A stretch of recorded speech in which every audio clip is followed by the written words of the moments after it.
Salam Bapak Ibu, Saudara dan Saudari, sahabat-sahabat garam dunia yang terkasih.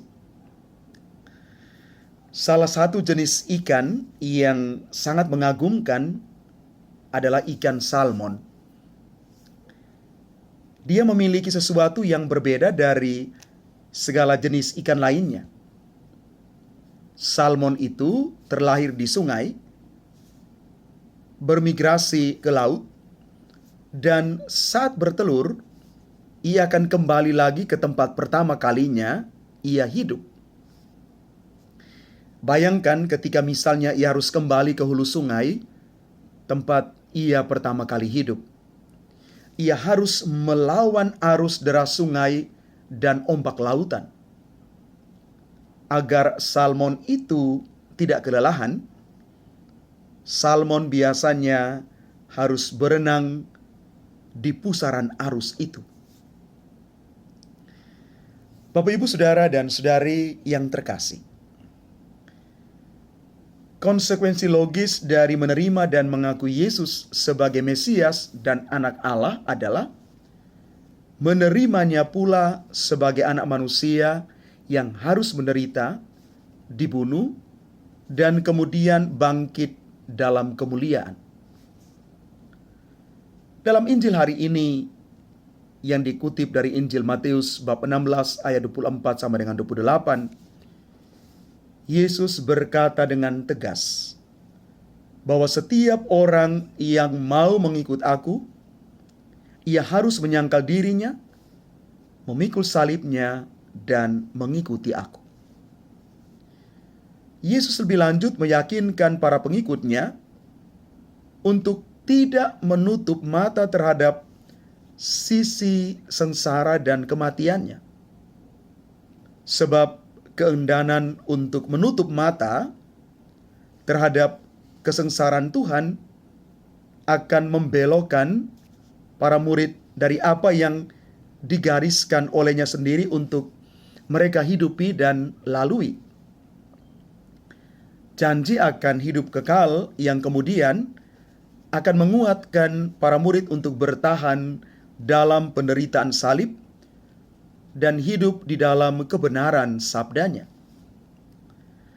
Penghayatan iman akan Kristus yang tersalib nampak dalam konsistensi memperjuangkan nilai-nilai kebenaran di dalam kenyataan hidup kita setiap hari.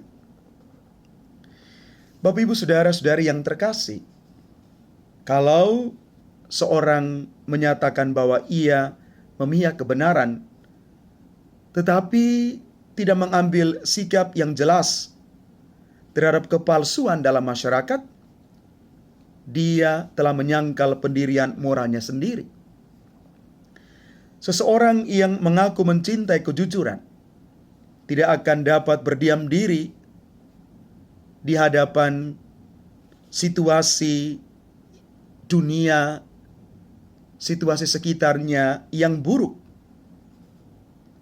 Sebagai pengikut Kristus yang merasa menjunjung tinggi cinta kasih sebagai kebajikan tertinggi, tetapi tidak bertindak apapun di hadapan segala ketidakberesan dunia, ketidakjujuran, itu artinya kita mengingkari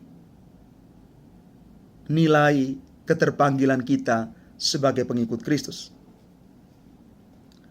Maka dari sini kita mau belajar satu hal yang jelas, bahwa kalau kita mau mengikuti Kristus, kita mau menjadi pengikut Kristus, kita harus tampil beda, siap untuk melawan arus kebanyakan.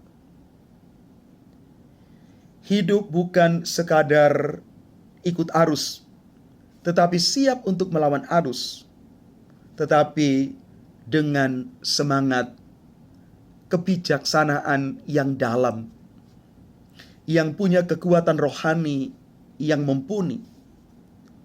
Dengan itu kita telah melakukan seperti yang Yesus inginkan dari kita, di mana Yesus ingin agar kita berani berbeda dari orang lain di dalam perbuatan-perbuatan baik kita.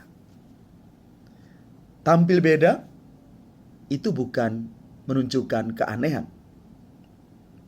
Berbeda dalam arti kita menunjukkan nilai kualitas kita yang benar, yang jelas berpihak kepada kebaikan. Dan untuk sampai pada titik ini, Bapak Ibu, bukan perkara yang mudah. Karena kita yakin dan percaya setiap orang akan dibalas setimpal dengan perbuatannya. Ini keyakinan yang kita baca dan renungkan dari firman Tuhan hari ini, bahwa dengan segala kebaikan yang kita lakukan, Tuhan membalasnya pada waktunya untuk kita. Sekali lagi, kita yakin dan percaya bahwa setiap orang akan dibalas setimpal dengan perbuatannya. Mari kita menjadi orang-orang baik yang melakukan tindakan kebaikan dan kasih. Tuhan memberkati kita sekalian. Amin.